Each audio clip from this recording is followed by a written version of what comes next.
கடன் கொடுத்துட்டு காசு கேட்க வந்தா நம்ம மக்கள் காசு இல்ல அப்படின்றத பல வழியில சொல்லுவாங்க. உதாரணத்துக்கு கொஞ்ச நாளுக்கு முன்னாடி கூட ட்ரெண்ட் ஆயிட்டு இருந்துச்சு, அந்த பொம்பளை தான் ஒரு லூஸ் மாதிரி நடிக்கிறேன் அப்படின்னு சொல்லிட்டு அப்படின்னு சொன்னீங்களே சாரு அப்படின்லாம் வந்து சொல்லி அது செம்ம ட்ரெண்டிங் ஆயிட்டு இருந்துச்சு. இப்போ அதே மாதிரி இன்னொரு வீடியோ ட்ரெண்டிங் ஆயிட்டு இருக்கு. காசு இல்ல நான் சொன்னாரடா நம்ப மாட்டேன், அந்த ஆத்தாவே வந்து சொன்னா என்னடா பண்ணுவேன் அப்படின்னு சொல்லிட்டு கரெக்டா காசு கேட்க உள்ள வரும்போது சாமி ஆடுற மாதிரி ஆட ஆரம்பிச்சிட்டாங்க. காசு தானே பழகா அம்மா இப்பவும் சொல்லற நான் உனக்கு கொடுக்கறேன். குடுக்கறேன்னா யாரு எப்ப குடுக்குறது?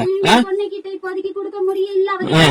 ஆட்டா இன்னைக்கு நான் கொடுத்துட்டேன், நாளைக்கு உனக்கு அவன் பேர் பாலா போல, அவர் பாலகான் தான் கூப்பிடுறாங்க. காசு தானே பழகா, வாங்கிட்டு போ பாலகா, பொண்ணு கையால நீ வாங்கிட்டு போ பாலகான்னு சொல்றேன். எதுக்கு எடுத்தாலும் ரொம்ப உரிமையா கூப்பிடுது சாமி. ஆத்தா நான் வந்து நாளைக்கு என் பிள்ளை காசு கொடுத்துருவேன், அப்ப வந்து என் பிள்ளைகிட்ட நீ வாங்கிட்டு போ. இப்ப ஆத்தாட்ட காசு இல்ல சாமி. New trick unlock. சாமி ஆஜராகி வக்காலத்து வாங்கியிருக்கு.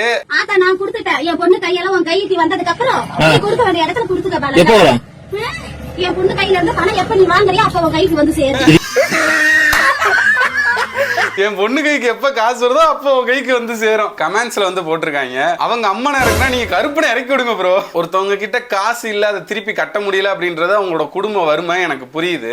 அதுக்காக லூசுத்தனமா நடிச்சாலோ இல்ல சாமி ஆடுற மாதிரி பண்ணி காசு இல்லைன்னு சொன்னாலும் உங்ககிட்ட காசு வாங்க விட மாட்டான். வாங்குற வரைக்கும் உங்களை டார்ச்சர் பண்ணிட்டு தான் இருப்பான். அதனால இந்த மாதிரி யோசிக்கிறத விட்டுட்டு காசு சம்பாதிக்கிறதுக்கு என்ன வழின்னு யோசிச்சு அதை பண்ணி கொடுத்தீங்க அப்படின்னா இந்த பிரச்சனை அப்படியே முடியும் நான் நினைக்கிறேன். ஓகே, இந்த வீடியோ பத்தி நீங்க என்ன நினைக்கிறீங்க அப்படின்றத கமெண்ட்ஸ்ல சொல்லுங்க. Okay, tata bye bye. நான் உங்க அசோக், and இது உங்க அசோக் பாயிண்ட் ஆஃப் வியூ.